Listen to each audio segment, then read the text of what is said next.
दोस्तों, बीजेपी नेता शुभेंदु अधिकारी के पीए चंद्रनाथ रथ की गोली मारकर हत्या कर दी गई। ये घटना कोलकाता के पास मध्यम ग्राम इलाके में हुई, जहां बुधवार रात कुछ हमलावरों ने उनकी कार का पीछा किया और फिर पास से गोलियां चला दी। रिपोर्ट के मुताबिक कम से कम 4 गोलियां चलाई गई, जिनमें से 3 उनके सीने, पेट और सिर में लगीं। गंभीर हालत में उन्हें अस्पताल ले जाया गया, लेकिन डॉक्टरों ने उन्हें मृत घोषित कर दिया। उनके ड्राइवर को भी गोली लगी है और उसका इलाज चल रहा है। दोस्तों, आपके मन में सवाल उठ रहा होगा कि हमला करने वाला कौन है और हमला क्यों किया? क्या हमला कराने वाला टीएमसी पार्टी तो नहीं है? दोस्तों, पुलिस जांच में सामने आया है कि हमलावर एक बाइक और एक 4 पहिया वाहन में थे। पहले कार को ओवरटेक कर धीमा कराया गया और फिर बाइक सवार बदमाशों ने फायरिंग शुरू कर दी। घटनास्थल से कारतूस और जिंदा गोलियां बरामद हुई हैं। शुरुआती जांच में शक जताया गया है कि हमले में ग्लॉक पिस्तौल जैसे आधुनिक हथियार का इस्तेमाल हो सकता है। पुलिस आसपास के सीसीटीवी फुटेज खंगाल रही है और एक संदिग्ध गाड़ी भी जब्त की गई है, जिसकी नंबर प्लेट से छेड़छाड़ की गई थी। दोस्तों, भाजपा की तरफ से इस पर बयान आया है, जिसमें शुभेंदु अधिकारी ने कहा कि पश्चिम बंगाल में पिछले 15 सालों से जिस तरह की राजनीति चल रही है, उसी का ये नतीजा है। उन्होंने आरोप लगाया कि राज्य में कानून व्यवस्था लगातार कमजोर हुई है और चुनाव खत्म होने के बाद विपक्षी दलों के कार्यकर्ताओं पर दबाव बनाया जा रहा है। उनका कहना है कि कई जगहों पर भाजपा समर्थकों को डराने, धमकाने और हिंसा के जरिए चुप कराने की कोशिश की जा रही है। शुभेंदु अधिकारी ने यह भी कहा कि लोकतंत्र में राजनीतिक मतभेद होना सामान्य बात है, लेकिन हिंसा और हत्या जैसी घटनाएं बेहद गंभीर हैं। उन्होंने प्रशासन और पुलिस पर सवाल उठाते हुए कहा कि दोषियों के खिलाफ तुरंत और सख्त कार्रवाई होनी चाहिए, ताकि लोगों का कानून पर भरोसा बना रहे। उन्होंने मांग की कि इस मामले में शामिल सभी आरोपियों को जल्द गिरफ्तार किया जाए और पूरे मामले की निष्पक्ष जांच हो। साथ ही उन्होंने भाजपा कार्यकर्ताओं से शांति बनाए रखने की अपील की, लेकिन ये भी कहा कि पार्टी अपने कार्यकर्ताओं की सुरक्षा के मुद्दे को मजबूती से उठाती रहेगी। भारतीय जनता पार्टी के कई नेताओं ने इस घटना को लेकर गंभीर चिंता जताई और कहा कि ये सिर्फ एक सामान्य आपराधिक मामला नहीं लग रहा, बल्कि इसके पीछे राजनीतिक बदले की भावना हो सकती है। नेताओं का आरोप है कि चुनाव के बाद राज्य में विपक्षी दलों के कार्यकर्ताओं को लगातार निशाना बनाया जा रहा है और डर का माहौल बनाया जा रहा है। भाजपा नेताओं ने राज्य सरकार और पुलिस प्रशासन पर भी सवाल उठाए हैं। उनका कहना है कि कई मामलों में समय पर कार्रवाई नहीं होती, जिससे अपराधियों का मनोबल बढ़ता है। पार्टी नेताओं ने आरोप लगाया कि बंगाल में राजनीतिक हिंसा अब आम होती जा रही है और विपक्ष से जुड़े लोगों को सुरक्षा का भरोसा नहीं मिल पा रहा है। भाजपा नेताओं ने कहा कि राज्य में कानून का डर खत्म हो चुका है और इसी वजह से हिंसा की घटनाएं लगातार सामने आ रही हैं। उनका कहना है कि अगर दोषियों पर तुरंत सख्त कार्रवाई नहीं हुई तो हालात और खराब हो सकते हैं।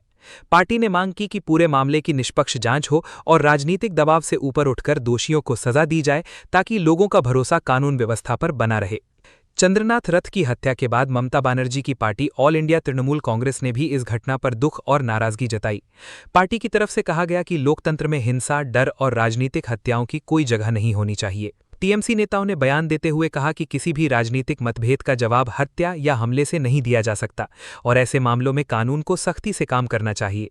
पार्टी ने यह भी कहा कि इस घटना की पूरी और निष्पक्ष जांच होनी चाहिए, ताकि असली दोषियों की पहचान हो सके और उन्हें जल्द सजा मिले।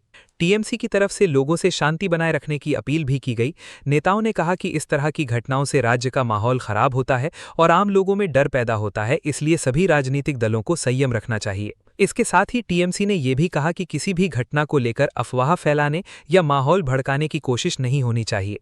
पार्टी का कहना है कि कानून अपना काम करेगा और जांच के बाद सच्चाई सामने आनी चाहिए।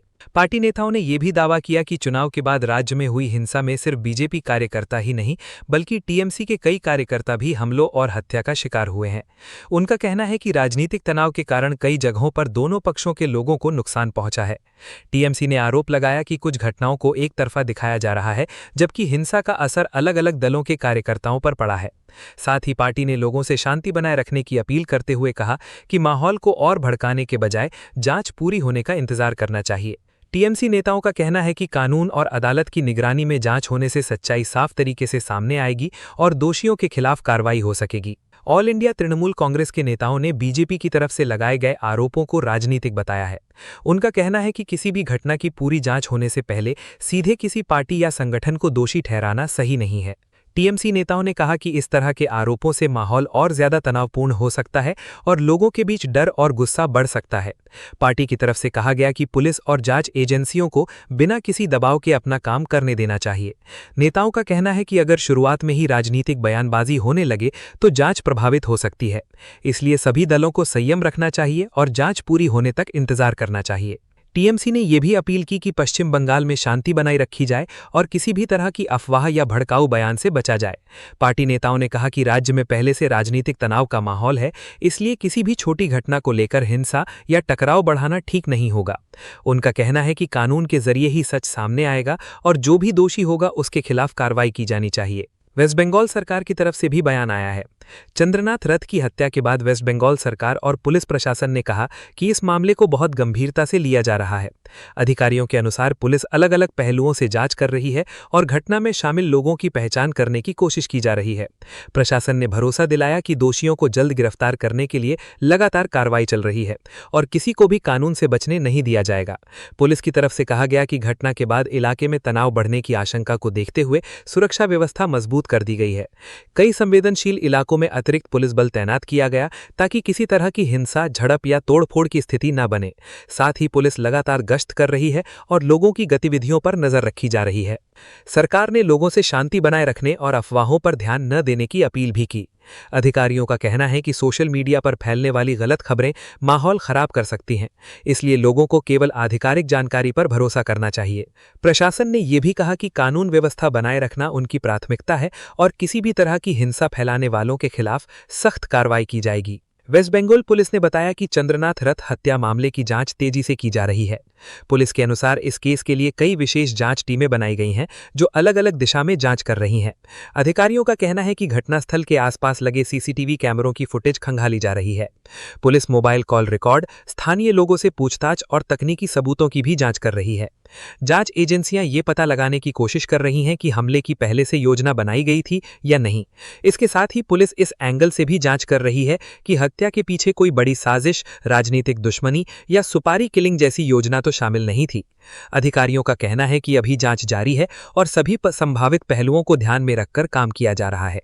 पुलिस ने भरोसा दिलाया कि सबूतों के आधार पर कार्रवाई की जाएगी और जो भी इस घटना में शामिल पाया जाएगा उसके खिलाफ सख्त कदम उठाए जाएंगे।